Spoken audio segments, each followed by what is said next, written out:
What's up, guys? Farooqi Bros here, back with another video today for you guys. We're going to be doing a quick spoiler review for Black Widow, which just dropped a couple of days ago on Disney Plus and in theaters. I'll actually start with some of the basic stuff that actually it's breaking records as the first movie since before the pandemic to do as well as it did. Actually did 200 million worldwide in just the first weekend, which is not even over yet because the Sunday numbers haven't come in yet, but is doing very well, which is a healthy sign for the theater market, which we'll probably discuss in a future video when we have Samir back with us as well, about what the theatrical streaming kind of war looks like now that we see the pandemic is on its way out. But let's start with Black Widow, and I'll give maybe Zan, you can go first. What did you think about the movie, like overall? Yeah, so I mean, like you tell from the trailers, obviously this movie is a long time coming, fighting so many delays over years, and even through the delays, people are thinking that it's already too late coming after Infinity War, since the movie takes place, in between Civil War and Infinity War in canon. So after coming out after Endgame and all that stuff, like what's the value to it? But you watch the film itself is closer to like run of the mill Marvel movie, what you expect. I thought surprisingly, as far as a comedy, it wasn't overbearing. Like a lot of times these Marvel films, they like throw quips and one-liners at you over and over. And even in the moments where they're trying to be like sincere, they throw a joke in there to break tension. I feel like this movie did a somewhat better job of not doing that as much, where they actually kept a good balance between the humor and then actually the serious undertones and like the themes in the movie. As far as the acting, Black Widow, she was okay. I mean, nothing out of the ordinary. As everybody's saying online, and as we see when you watch the movie, Florence Pugh, her character, really did steal the show of the film, and obviously, hopefully, more to come from her as the series, as the movies go on, the MCU. And overall, the action was okay. Everything was fine. I feel like it was nothing stood out there. It was so bad that I can say, oh yeah, this was just the worst thing ever, or Marvel just dropped the ball. I feel like this is just average. What Marvel does is not something spectacular, but it's not something so bad that I can say that, okay, yeah, nobody should watch this movie. I felt like it was good for what it had to do. It was good for what the purpose of the movie was, to try to like introduce like a new Black Widow, basically. Aside from that, my only gripe would be that some points the CGI was noticeably weak. Now, that could have been for, I don't know, whatever reason.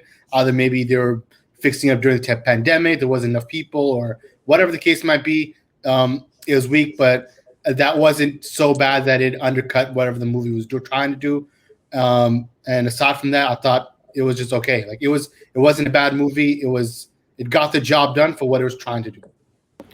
I think for me, the movie did feel, middle of the pack in terms of the MCU. I mean, nothing that is particularly great or fantastic, but also nothing that's particularly horrible or unwatchable. It was just, your standard Marvel movie, which I guess for a lot of people is the first Marvel movie in theaters since 2019. So that kind of ushering back, and we had a chance to see it in theaters, and the crowd was very much into it, and they're cheering and they were clapping and they were getting shocked at all the big moments. So in that sense, I do see that, okay, why is this movie doing well? Number one, it's a Marvel movie. Number one, it's the first kind of Phase 4 movie this year. So people are interested. The Disney Plus series are driving a lot of popularity to Marvel, especially after Endgame, kind of rebooting it in a sense and restarting kind of new journeys and new stories. But this one kind of felt like tying up loose ends. As we know, the character is dead. So for a lot of people, it's like, okay, what's going to happen next for her? She already died in Endgame. There's nothing that can happen with the original Black Widow that's going to be like something special. And in that case, it's true. It does feel like, a period piece. It's like just it happened at that point and that's it, and in that sense, it's hard to feel particularly invested because the end goal. Like nothing that happens to Black Widow's movie is going to make you feel like what's going to happen to her, because we already know Infinity War Endgame happened. Like we saw her end of her life already. Now we're seeing a middle portion of her story, one story in the middle, which again, it's fine, but for me, it just did feel like it didn't do anything for me in terms of, hey, now this is, you can hang your hat. This is a Phase 4 Marvel movie. I feel like that's what Loki and WandaVision, that's what you're saying. Okay, that's where Marvel's doing a great job. This is kind of like, all right, if this came out in 2019 or 2020, I would see why. It feels like a 2019, 2020 type Marvel movie. It didn't really feel like something that's cutting edge creatively, which is what Marvel's doing these days with WandaVision, Falcon to some degree, and then Loki, where they're really pushing the boundaries of like, okay, creatively, what do we do with these characters to make them more interesting for the next phase? I feel like that wasn't done in this movie. That being said, I think I agree with Zion, and everyone's been saying this, so it's not like a controversial opinion, but Florence Pugh obviously was the standout actress of the movie, and she is, the next Black Widow for all intents and purposes. She's going to be taking on that mantle. So, yeah, if that's the point of the movie, to sell you on here's a new Black Widow and here's a 2-hour movie setting her up. Yeah, I guess so. That makes sense. So that's really kind of where it's sat to me on an overall level. But then technically, like Zion said, nothing too crazy, nothing too bad either. I think the third act was a little weak CGI wise, VFX wise, but whatever. Marvel. Sometimes we saw Black Panther also, where you could have the most brilliant script and have all the right actors, but then third act comes and the graphics become like PS2. So you can never really. You don't really know when it comes to Marvel how good the CGI is going to be late in the game. Of course, things like Endgame, Infinity War, you're going to have that top-notch VFX, but for other movies, you're not 100% sure how much money they're putting in. But yeah, that's kind of where I stand on Umar. Kind of your basic thoughts, like what you think about Black Widow. Well, I would say it had some scenes that were cool, but much like y'all, most of it. Go ahead, yeah. Well, y'all already. Nah, Zion, he was smiling. Yeah. But basically, it had some scenes that were bad. I think the opening scene, the opening credit scene. Yeah, all right. Talk about the opening credits, because I actually do think that. Are we laughing because Samir's not here to keep us grounded? Is that what's happening? We needed Samir. I want to see how hard. Yeah, you're muted, but yeah, you're muted. It's all good. What did Zion say? I said I'm just laughing because I feel like you're gonna go very hard on the movie. I'm just anticipating it right now. Yeah, I'm gonna give the good first, and then I'll get into the. All right. So I guess, I like the fact that they're gonna have her sister kind of pick up the mantle, because then it's not over and the story's actually gonna go somewhere. So that's good. I thought the opening scene was pretty good. I think it started slow. Like the movie started very slow, because it's like a whole scene where they're trying to like rush and go in like a helicopter, or not a helicopter, a plane. That whole scene was honestly kind of dumb, but anyways, the opening scene was nice. Yeah. And yeah, you're roasting the opening scene. Go ahead. It struggled basically the whole movie struggled. I'm not a fan of like the run of the mill Marvel stuff anyways. So, like I can't. I'm not a fan of like where they go mid. So this is one of those flicks. So I'm not really. It did feel like kind of run in the middle. Kind of it's your average movie. It's like nothing too crazy. Like if you compare to basketball, it's like you're a team that just made the playoffs. Like it's your 8th seed. That's how I always. It's like 8th seed, so 7th seed team. So it's like the Lakers. It was like the Lakers in 2021. That's how I read it. But I do want to give a moment to talk about that opening. Not montage, the opening credits rather, because Marvel actually never does opening credits overall. Like you don't see them do a montage, beautiful lie style like segment where it's like all these like provocative images and a soundtrack, and then you're seeing all the names of each actor. Marvel leaves it. Let's not get carried away. Beautiful lie. I was saying like that's like a comparison, like the opening montage, because Marvel never does opening montages. They usually do everything in the end. So like I don't know what's an example. Like Black Panther, when the movie ended, then you get the main song of the movie, then you get the all like the flashy stuff of the actors' names and what character they're playing and all that stuff. The artsy stuff. They did that in the beginning of the movie. That's why when you saw in the end, the first post-credit scene, the one where Black Widow is in her Infinity War costume, and she's like talking to the guy saying, "I'm gonna go break out the Avengers from prison," because they were still locked up at that point, right, between Civil War and Infinity War. That scene just started right away. There was no mid-credit scene because there was no mid-credits. So that I thought was interesting, because I noticed like, hey, wait a minute. The second the movie ended, it just cut to black, and then the credits rolled, like the end credits rolled instead of like that mid-credits, the flashy credits. That's because they put that in the beginning. But I do think that they did a good job with the song choice. Like Smells Like. The song is called It Smells Like Teen Spirit, and they give a cover to it, so they can make feel like, hey, this is what these two sisters, like, they went through hell and back to go through it. And they explain like they cut off all your reproductive organs. Like they went through kind of deep into the story of what happens to these women when they get put into this camp, right? And they come out as just trained killers and assassins. So that became kind of like what Zion mentioned, like there's a darkness to the story from beginning to end where there actually isn't much room for too many jokes, and the jokes they do put in are just like sister jokes or like jokes, family jokes, like, oh, haha, the dad is saying this, the mom is saying that, whatever, right? They don't usually get, there's no like slapstick comedy, so it's not like your Ant-Man in a sense, but because the subject matter is dark. But again, it just, and Umar made one good point about it feeling slow, and I guess that's not a bad thing for a movie to take its time, but it did feel like it was a slow-paced movie, like you're just taking your time, and then you get your very generic car chase scene, which is in every single movie ever made. And at this point, it's just you go to sleep at that time of the movie. You know, that's the time you go to the bathroom. You have to, you know, like the car chases. Like from now, for me in general, it's become the most boring part of every movie. You know, like, oh god, it's a car chase. Okay, and then the same cement. Cinematography. You know, they put Scarlett Johansson in a weird place because she couldn't actually add anything to her, like the character. She had to play her the same way because the part of the like her character arc, like the part of the arc that they focused on, is like right in the middle of. She couldn't do anything new. Like if you went younger or something. The point is so right. The point is so right because it's actually the point in the movie where she's like, "Listen, I killed the guy. I forgot his name. I popped in my head, but she thought she killed him already because the whole Budapest storyline, which is they keep mentioning in Avengers 1 and Avengers 2, like, oh, Budapest this, Budapest that. I have so much red on my ledger, and she keeps saying that again and again, and you're like, oh, what happened in Budapest that was so important? And then this time they say, oh, you know what happened in Budapest? It never happened. So now do the story again for us. So you're literally right that they had no arc for her. So they created one out of something that already happened once in her past. Oh, you know what? You thought you killed him, and guess what? He's alive. Now kill him again with your sister. So that's the story they made, right? So in that's in the do it. What you're saying, like it's kind of like you can't add too much to her story, which is why I felt personally she was one of the weaker parts in terms of acting performances and in terms of even though it's her movie, she's the lead. I feel like I don't know, nothing stood out to me about Scarlett Johansson. You know, and yeah, let me just say on that point, like you mentioned, the whole what she went through in Budapest, stuff like that, and that leads straight into the villain of the movie, which is Taskmaster, which is I guess the villain, and that whole reveal that is actually the guy's daughter, and who she thought she killed to try to get the guy and whatever, and she's actually alive and blah blah. A lot of people have already problems with that. We've seen online a lot of people say there's a problem with that.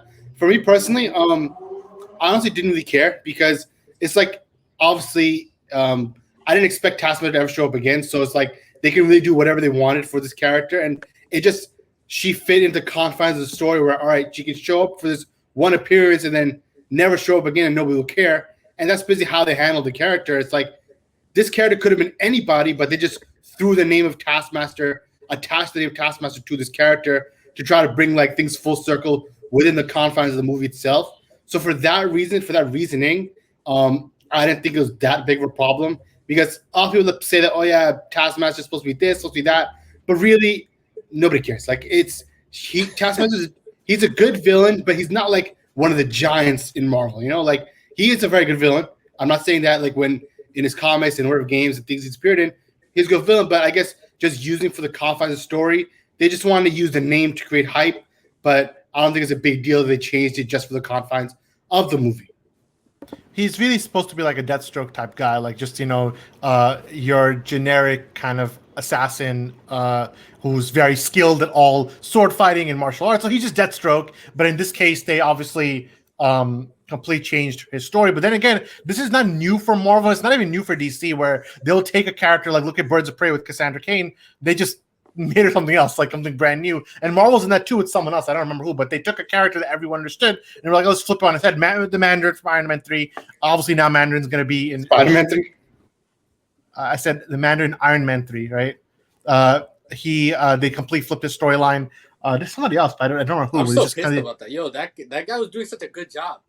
The thing is, the real Mandarin's going to be in Shang-Chi as like the guy's dad, right? So he's finally the real Mandarin showing up. But in Iron Man 3, in that like confines of that movie, they definitely changed up like what this character was supposed to be. Even U.S. Agent from Falcon Winter Soldier, like the character in the comics is much more like racist and like nationalist, Yeah, and this one they made him more like middle. Don't make me give a hot take right now. I give a hot take.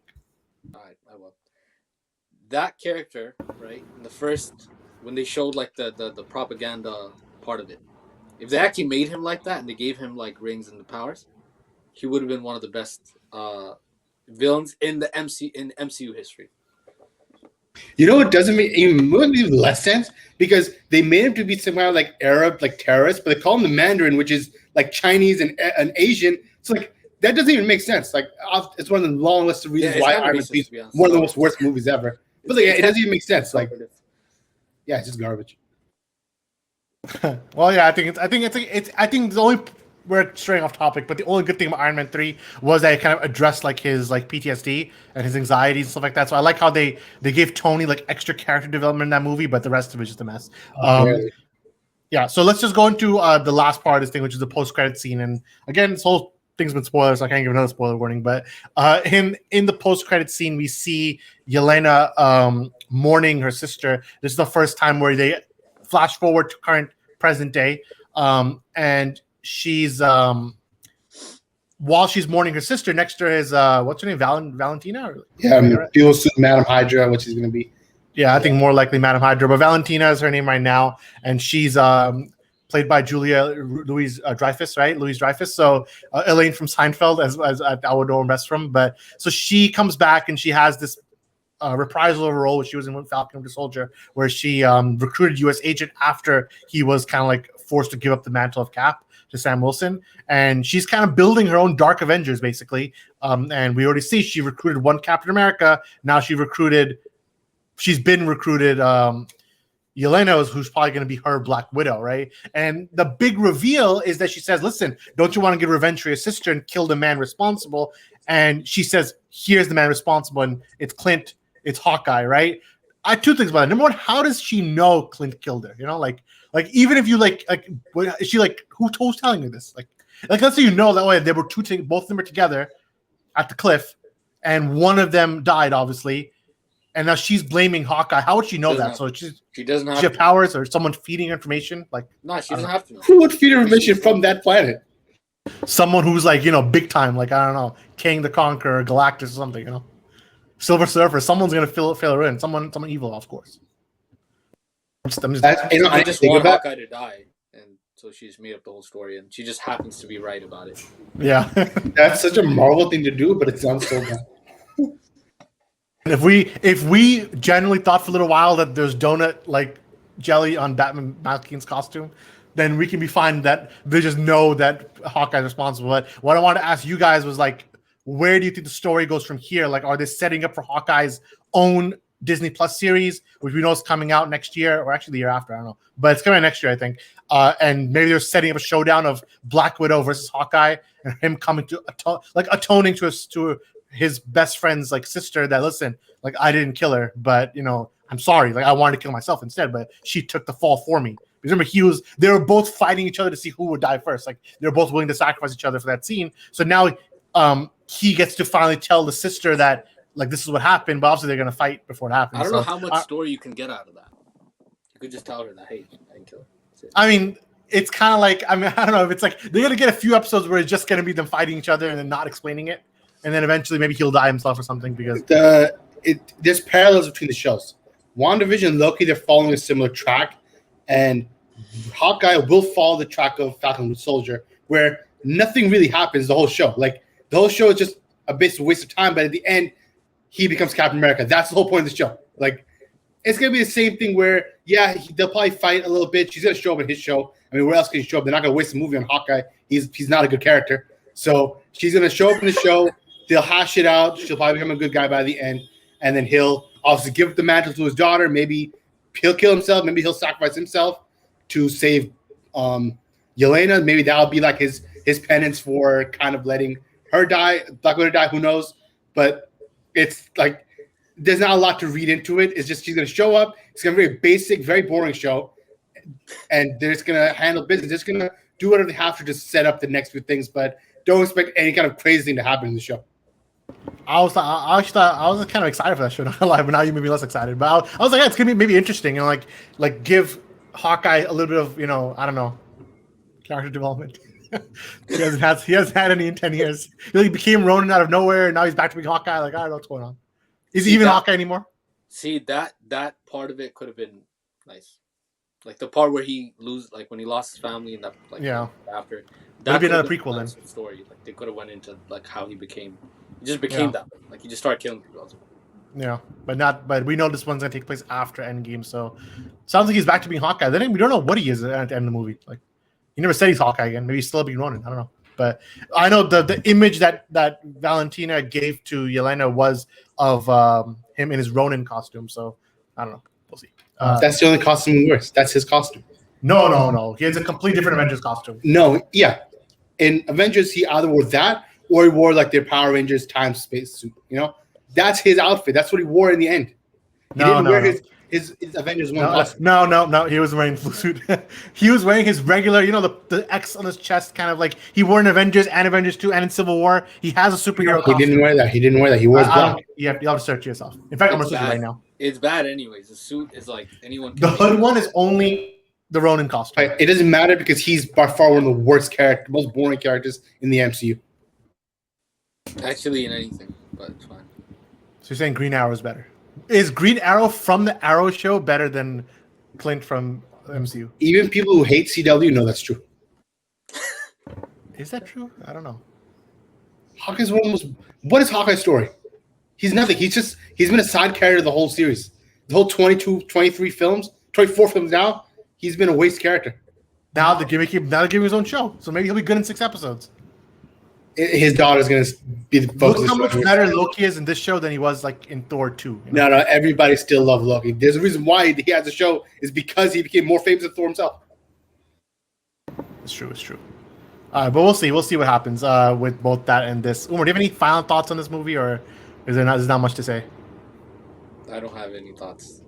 Okay. I said all. I just want to make Zion laugh. But all right, so I guess that's good enough. I mean, Samir, what are your thoughts? Oh, he's not here. All right, so we'll hit you guys back up. We got an interview with someone from the cast of Space Jam coming up next week, and we're also going to give you guys a full spoiler breakdown of Space Jam this weekend. So another spoiler: our interview with somebody who has the letter L in their name. That's right. now they're gonna think it's LeBron, but it's fine. Still tune in anyways. All right, that's the joke. I know, I got it. From myself, from Zion, from Umar, and from that's it. We're the Farooqi Bros. We'll see you next time.